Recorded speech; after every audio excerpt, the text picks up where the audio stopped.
You are listening to The Vocal Technologist. Spoken tech for your ears.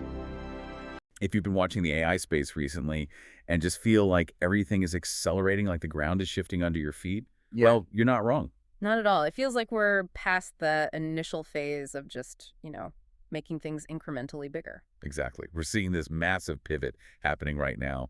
It's about the money, the models, and the philosophy behind it all. And when you pull together all the developments from the last few months, the main theme isn't size anymore, it's utility. Yeah. The whole industry is moving away from just training these enormous models and focusing almost completely on how they actually work in the real world. Whether that's with robots or tools or just figuring out how to survive the absolutely staggering economics of it all. Yeah, the economics are a story in themselves. And that's where we're going to start. We're going to try and give you that clear expert-level synthesis of what's going on. We'll look at the economic pressure cooker, what the next-gen models can actually do, and what it all means for, your security and trust. This is really the vocal technologist way of breaking it all down. Let's do it. Okay, so this financial arms race, the numbers being thrown around they feel almost unreal. They really do. Elon Musk's xAI is reportedly trying to close a $15 billion funding round? At a $230 billion pre-money valuation, it's monumental. But it's not just the startups getting that cash, right?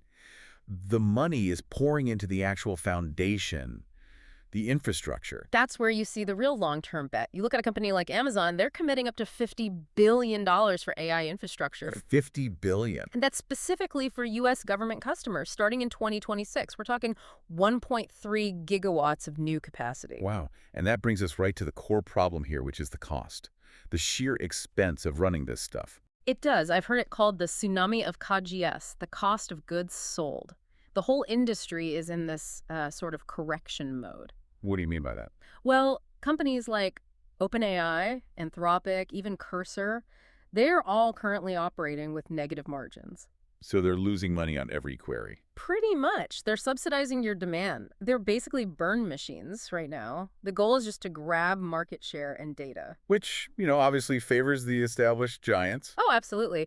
Google was, I think, a bit surprised by the speed of the whole generative AI boom, but they are perfectly positioned to play this negative margin game. They have the cash reserves to just wait everyone else out. But doesn't that just kill the startup ecosystem and consolidate power even more? That's the billion-dollar question, isn't it? I think the hope for everyone else is that the unit economics will flip. The prediction is that profits will appear almost instantly the moment that annual training spend stops growing, 5 times every year. So everyone's waiting for that cost curve to finally flatten out. They have to be. I saw this wild detail about Meta and their new data center. They're apparently using some pretty creative accounting for it. For their $27 billion data center, yeah. They're financing it with debt and a lease structure. To keep the liabilities off the main balance sheet. Exactly. It just shows you the pressure they're under to get that compute capacity locked down now, whatever it takes. And getting capacity always leads back to one company, NVIDIA.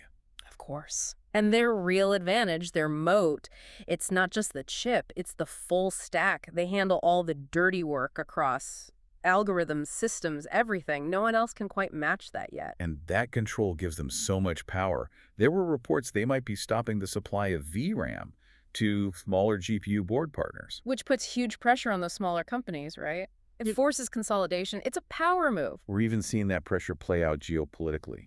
Tech giants in China, like Alibaba and ByteDance, they're moving their training operations overseas. To Southeast Asia, yeah. Just to get access to the high-end NVIDIA GPUs that are under export controls, they're literally moving the compute to get the performance. It's a global chess game for chips. So that's the money side of things. It's just staggering. But let's pivot from the cash to the actual intelligence, because the story is changing so fast.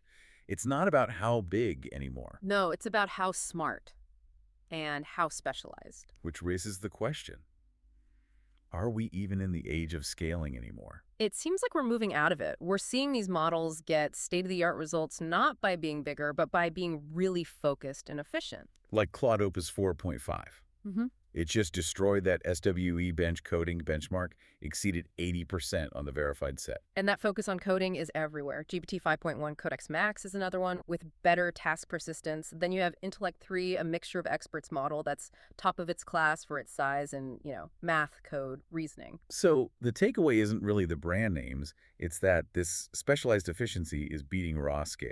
It is, and it validates what people like Ilya Sutskever have been saying, that we're shifting from scaling to an age of pure research. This gets into that deep versus contingent world debate. Right? Exactly. In a deep world, making a model better at writing would also make it better at coding automatically, but that's not what's happening. The skills are separate. They're orthogonal, yeah. Yeah. You have to do unrelated work to improve different skills.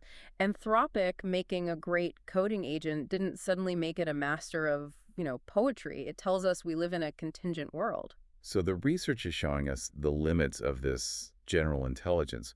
But when you deploy that intelligence, you get a whole different kind of pressure, the pressure to keep users engaged. And this is where it gets a little alarming. It really is. Yeah. We learned that OpenAI apparently overruled its own safety team. They released a sycophantic GPT-4o update. Why sycophantic? Because it was agreeable, Mm-hmm. and it boosted how often users came back. They literally chose engagement over the safety team's warnings. That's a really tough trade-off. It gets worse. When they released a safer GPT-5 model, and it started losing users, executives apparently called it a code orange, A code orange. describing it as the greatest competitive pressure we've ever seen. They were more worried about losing users than anything else. And this isn't just a theoretical debate about safety. The detail about 5 wrongful death lawsuits being filed, that just grounds this whole conversation in a really tragic real-world way. It absolutely does. The stakes are incredibly high. Wow. And that pressure, that need for engagement, it ties directly into this next big push. Getting AI out of the chat box and giving it a body, giving it tools to act. We are definitely in the robotics acceleration phase. Google DeepMind just hired the former CTO of Boston Dynamics, Saunders. A huge hire. It's a major strategic move. It points directly to Demis Hassabis's vision of Gemini becoming a kind of generalized robot operating system. One that works on any robot body right out of the box. That's the dream. But in reality, getting these agents to do complex tasks is still proving to be incredibly hard. The demos look great, but the abstractions just break down. Especially for what they call long-running agents, the ones that need to work for hours or days. Right, because the context window is limited. The agent literally forgets what it did yesterday. So what's the solution people are working on? A 2-part structure, it seems. You have an initializer agent that sets up the task, and then a coding agent that makes a bit of progress and leaves behind these artifacts, like notes for the next session. That's how you get persistence. It's clever. Anthropic is doing some amazing work on making tool use more efficient, too. They have a tool search tool that finds the right tool on the fly. It cuts token use by something like 85%. But the really big leap is their programmatic tool calling. Yes. This isn't just calling one tool, it's letting the model write Python code to orchestrate multiple tools in a sequence. So it's not just a suggestion engine anymore. It's becoming a real workflow manager. It really is a genuine operational planner. And if a model can manage workflows like that, well, it brings us to this really provocative idea about XAI's next model. The League of Legends idea. Exactly. If it can actually compete in a game that complex in real time, it means it can understand any computer interface without needing a special API. That is the game changer. Understanding a screen the way a person does, with all the visual cues and timing, if it can beat a pro gamer, that's a monumental leap in reasoning and planning. Suddenly automating your entire business process doesn't seem so far-fetched. Not at all. And we're seeing these breakthroughs in visuals too. This Nano Banana Pro model is doing 4K image generation.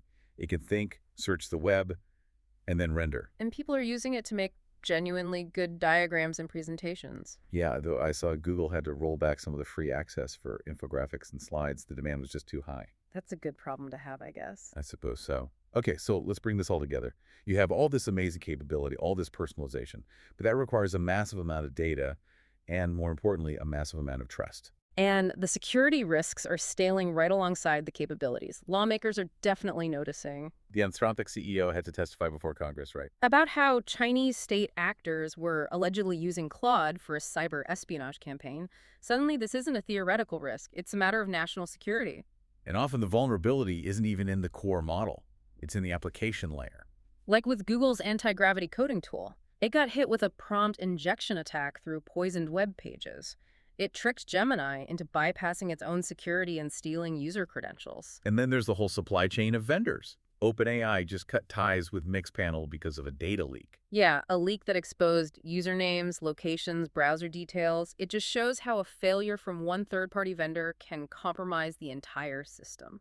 But at the same time, companies need that data to deliver the personalized experiences that drive that user retention we were talking about. It's the ultimate tightrope walk.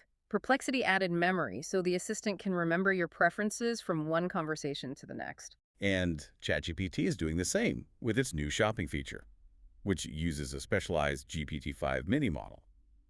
It all relies on memory for personalization. But that memory is also a huge, very attractive target for attackers. And it's not a guaranteed win either. I saw that Perplexity's app downloads actually dropped 80% in 6 weeks. It suggests their earlier growth was maybe more about paid marketing than users sticking around for those memory features. That's interesting. So what about the regulators? What's the outlook there? Well, the current thinking is that the U.S. has this huge compute advantage over China, and standard safety regulations won't really change that. Because they only add, what, 1 or 2% to the training cost? Exactly. The real danger to the U.S. lead isn't the safety rules themselves. It's potential chip export lobbying or application layer regulations that just burden deployment with so much red tape that it slows everything down. And what about the legal side? The IP front? Still massive uncertainty, especially around open source code. The big question is whether the GPL license propagates to models that were trained on GPL code. Which would be a nightmare for commercial companies. It could force them to open source models they spent billions training. It's a huge legal risk, and the lawsuits are flying. But the core question is still completely uncharted territory. So much uncertainty. It's just such a profound transition. When you step back, the central theme is so clear. We are moving from that expensive brute force scaling race to an era that's all about the experience. Yeah, making these models into reliable long-term workers' agents and trying to make sure their deployment is actually safe and trustworthy. Even when there's all this internal pressure to just maximize engagement and keep you coming back. And if you connect it all back to the money, those huge infrastructure investments, Amazon's $50 billion, Meta's creative accounting, it shows that no matter the challenges, the world is making this colossal bet that AI is going to be a fundamental utility. It's the new plumbing of the economy. It is. This isn't optional spending anymore. Which leaves us with a final thought for you to think about. We're seeing these companies spend billions to build this new utility, while at the same time they're dealing with insane costs and these deep internal ethical struggles like OpenAI, choosing sycophancy over safety just to get more engagement. So it raises a really important question. In this race to make AI profitable, will the hunt for financial returns permanently prioritize user retention over user safety? Spoken Tech for your ears.